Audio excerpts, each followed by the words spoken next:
Saludar primero a cada uno de los aquí presentes, de manera especial a nuestro patriarca del arte y cultura aquí en Ferreñafe, Juan Panta Quirós, quien por él tuve la oportunidad de estar algunos años también aquí en la escuela que se dan todos los años en vacaciones, ¿no? En lo que es oratoria y declamación. Muchas gracias, maestro. Saludar también a nuestro amigo Pedro Parravés Perleche, quien nos ha invitado justamente a esta jornada, que es la segunda de 3, a efecto de compartir saberes, experiencias y hacer conocer algo de nuestras obras, ¿no? Quienes escribimos, y que creo es una experiencia muy alentadora que de alguna manera propende promover, ¿no?, la lectura en nuestros estudiantes. Y como ya él decía, es una pena que colegios particulares sean son muchos los llamados y pocos los escogidos, dice, ¿no? Sin embargo, eso es justamente alguno de nuestros talones de Aquiles que tenemos en nuestra educación, y siempre hay que ir empujando el carro, como se dice, ¿no? Tratar de igual insistir, ¿no? Y bueno, Juan Panta Jr., que también un hombre dedicado al arte y la cultura a través de la pintura.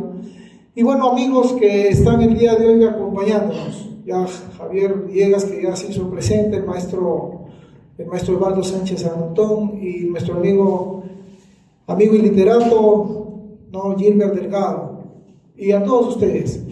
Rápidamente, porque creo que es un tiempo que nos están dando un poco limitado, solamente a manera de una pequeña experiencia para luego presentar a Triqui contando, decirles que particularmente yo tuve la oportunidad de haber llegado a la literatura a través de 2 fuentes.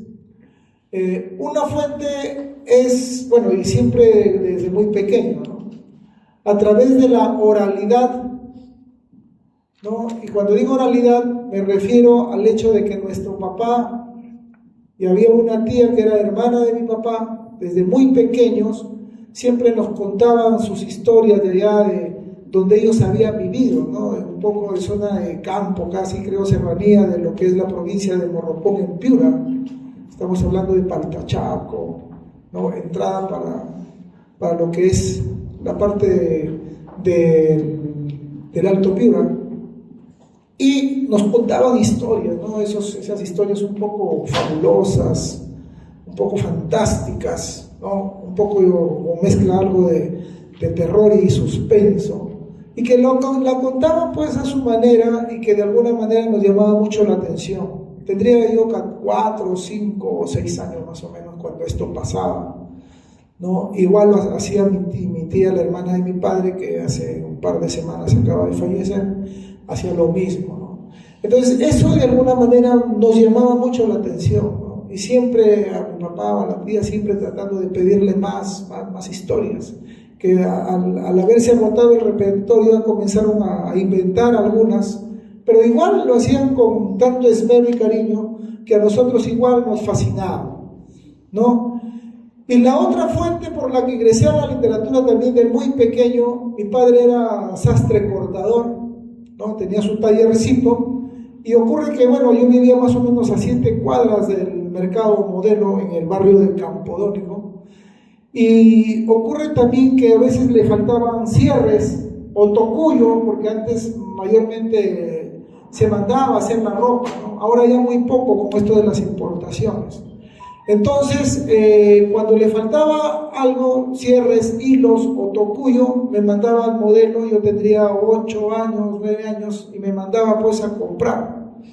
Yo por toda la Juan Fani, me acuerdo, hasta llegar, pasaba por el Coliseo Cerrado, que antes era, en la parte externa, era abierto, los que conocen, los que ya, ¿no? Entonces, ahora está lleno de tiendas, ¿no? Ya le ha quitado un poco esa configuración arquitectónica bonita que tenía antes, lastimosamente, ahora ya no.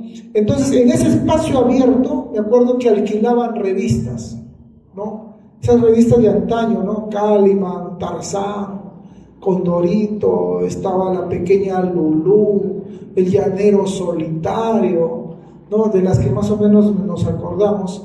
Entonces, al pasar por ahí, ¿no? Entonces separaba algo que seguramente me tenía que sobrar de la compra porque había que regatearle al que nos compraba, al que nos vendía.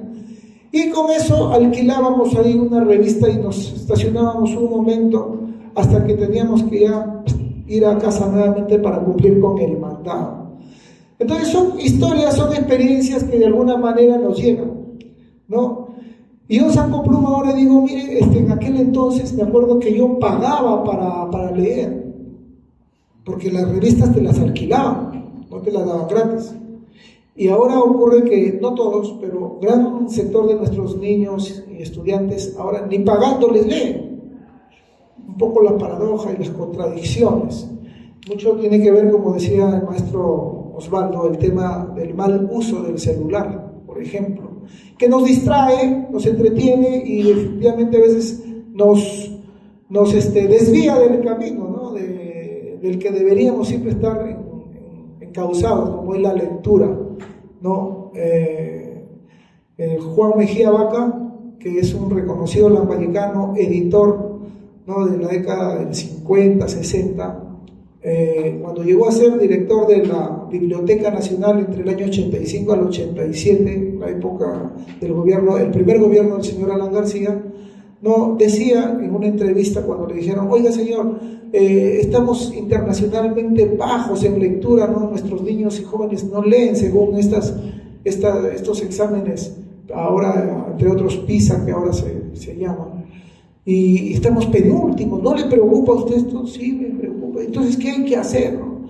Y le decía, lo que hay que hacer, señores, no hay que hacer de la lectura un hábito. Entonces, cuando el periodista escuchó esta primera frase, no hay que hacer de la lectura un hábito, cuando de repente hubiera sido lo contrario, ¿no? Hay que hacer de la lectura un hábito. No hay que hacer de la lectura un hábito, sino hay que hacer de la lectura una necesidad. Miren, un hábito es un hábito. El hábito de fumar, ¿no? O de hacer algo malo, si yo me propongo, sabiendo que le hace mal a mi salud, yo erradico ese mal hábito. Pero a ver, una necesidad, la necesidad de comer, de respirar, de ir a dormir, a ver si se puede erradicar. Definitivamente es una necesidad. Es una necesidad con la que vivimos y necesitamos para poder vivir. Entonces, a ese extremo llegaban las palabras de este ilustre lambayecano, ¿no?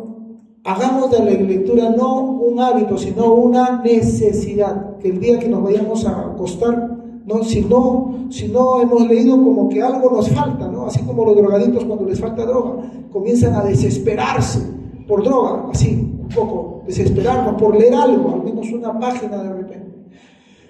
Dicho esto, el día de hoy nos invitaron para presentar alguna de nuestras obras. En los primeros días el primer mes del año 2023 salió Polifonía de Guarequeques, ¿no?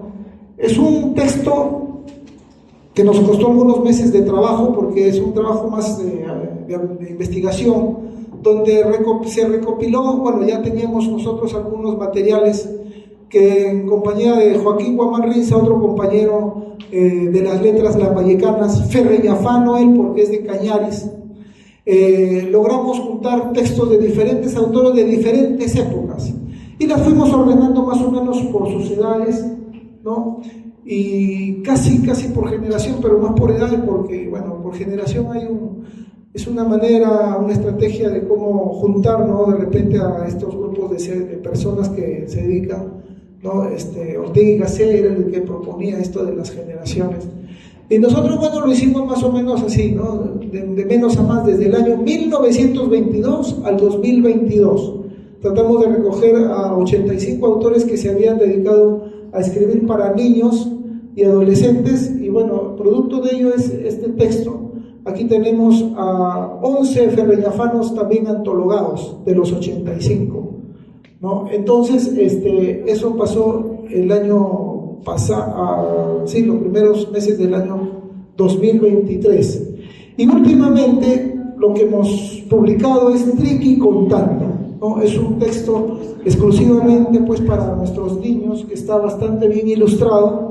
Christopher Castillo es el que se ha encargado de ilustrar este texto, y no es más que, bueno, el mismo nombre como que nos anuncia, ¿no? Triqui Contando. Triqui viene de 3, ¿no? Entonces son 3 cuentos los que reúne este texto, ¿no? Y está diseñado pues para niños de 8, 9, 10, 11 años, 12 años de repente. Y pues en realidad es para todos, ¿no? Pero específicamente para ellos, en razón que son relatos donde los personajes son animalitos, ¿no? Casi como las fábulas. Entonces, a través de ellos, en realidad que no son más que la personificación de nosotros las personas, los seres humanos, y de nuestras actitudes, de nuestros comportamientos que se ven reflejados como pretexto los animalitos para hacernos entender y a través de ello transmitir valores, ¿no? Transmitir enseñanzas, ¿no? Las enseñanzas que día a día uno las va recogiendo en el devenir de nuestra existencia, ¿no? Entonces de eso justamente trata Triqui contando, se lo recomiendo, ¿no? Hay algunos colegios que lo están trabajando dentro de su plan lector, ¿no? Y bueno, para un poco ya culminar, para no abusar del uso del tiempo, voy a leerles uno de estos 3 cuentos. Un cuento está ambientado más o menos en la zona de la selva, ¿no? La montaña, otro está en la zona de nuestra serranía, y hay un cuento universal, ¿no? Que está tomado como parte de la mitología universal a través de personajes como los dragones, ¿no? Entonces, antes estaba Crispín, un chico con agallas, que es un cuento que es ambientado para la zona y la costa, pero por su extensión salió aparte Crispín, un chico con agallas. Un texto que hace 3, 4 años salió, pero bueno, ya se agotó, no lo tenemos, vamos a tener que reeditarlo. Déjenme entonces compartir con ustedes este cuento que se llama La historia de Branco o el sueño de una vanidosa. Y vamos a leer. Branco era un enorme dragón. Sus ojos morados no dejaban de brillar en las noches de luna. Cuando se enojaba, botaba fuego de su enorme boca. Pero aún así era sensible y muy romántico. Un día, caminando por el bosque de los dragones, vio a Graciela, una bella dragona que en ese momento rizaba sus largas pestañas con la ayuda de una rama de eucalipto. Abría y cerraba sus ojazos mirándose en un improvisado espejo de agua. Branco, entusiasmado, se acercó sin que ella se diera cuenta. Cuando estuvo a su lado, empezó a tararear la canción de los dragones. ¿Ustedes han escuchado tararear a los dragones? ¿Saben de la canción de los dragones? ¿No saben? Bueno, yo tampoco, sino que acá me lo imagino aquí en el cuento, no sé. Ese es un poco. Entonces comenzó a tararear la canción de los dragones. Graciela, entre sorprendida y molesta, le reprochó el hecho de llegar sin hacerse anunciar. Bueno, yo solo quería sorprender a una hermosa dragoncita, le respondió Branco mientras estiraba el brazo para entregarle un ramo de hojas de elefante y helechos que había arrancado para ella. ¡Ah, vaya sorpresa!, rezongó Graciela con cierto gesto de desprecio, y, sin recibir el presente, siguió acicalándose. Aquella actitud entristeció al pobre Branco, pero no quiso darse por vencido. Mi nombre es Branco, y te pido me disculpes por lo que acaba de ocurrir. Está bien, pero que no se vuelva a repetir, y no me importa lo que te llames. Ahora puedes retirarte, pues seguro que no tarda en pasar Adonis, el príncipe azul con el que siempre he soñado. Bueno, y no solo yo, por supuesto, pero yo sé que si él me ve, seguro que se quedará prendado de mi belleza, hasta me llevará a vivir con él en su mansión. ¿Qué duda cabe? la vanidad afloró en sus gestos, sin dejar de mirar sus garras recién pintadas.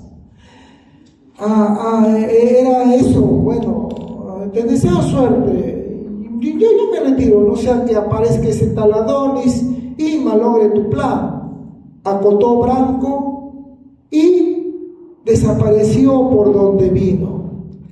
Disimulaba su pena tarareando la misma canción. Tuvo la ilusión de que aquella hermosa dama llegase a ser su amiga. Transcurrió el tiempo cuando por aquel mismo lugar del bosque un dragón pasó elegantemente vestido. Llevaba un terno azul con una vistosa corbata michi y sobre su cabeza un sombrero de pana color negro. De pronto, una eufórica dragona le salió al encuentro. ¡Adonis! ¡Adonis, mi adorado Adonis! ¡Tanto tiempo esperándote hasta que al fin! El dragón, entre sorprendido y molesto, replicó: «Vaya manera de hacerse anunciar. ¿Es que nunca le han enseñado modales?» Disculpa, Adonis, es que me dejé llevar por la emoción, dijo toda nerviosa. Está bien, pero que no se vuelva a repetir, ¿eh? Y ahora, con su permiso, debo continuar mi camino. Y efectivamente, el dragón siguió su camino. Graciela, aun cuando no acababa de reponerse de tal desilusión, el orondo dragón detuvo sus pasos para mirar hacia atrás y con un ligero mohín sentenció: «¡Ah! Y no me llamo Adonis. Mi nombre es Branco. No lo olvides. Branco», acentuó, y prosiguió su trayecto por aquel frondoso bosque, tarareando la canción de los dragones. Muchísimas gracias.